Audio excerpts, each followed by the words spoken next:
Barang ni masih belum famous geng dekat dalam pasaran. Jadi korang tak payah takut, tak payahlah nak beli laju-laju.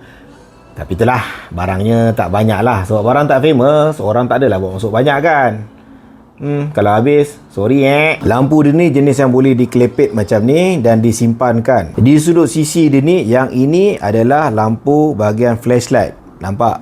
Dia spotlight macam tu. Senang lah kalau kata nak cari tempat berak malam-malam. Ini pula lampu kedua, malap. Makin cerah, terpaling cerah.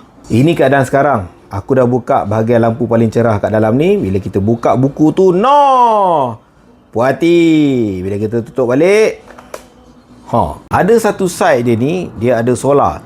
Tapi itulah, untuk barang yang harga dia tak mahal, aku tak berapa nak percayalah solar dia. Walaupun time kena cahaya matahari, dia kata dia tengah ngecas. Inilah side yang menarik. Pertama, tangkai dia. Ini kita ada tangkai. Kemudian atas tangkai dia ni, bila kita buka, ada lagi pencangkuk.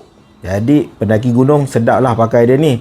Macam-macam gaya. Kemudian di bahagian ni juga, yang ini merupakan permukaan magnetik. Artinya kita boleh tampalkan pada mana-mana permukaan besi. Dah ada lighting dah situ. Dia claim bateri dia 5000 mAh.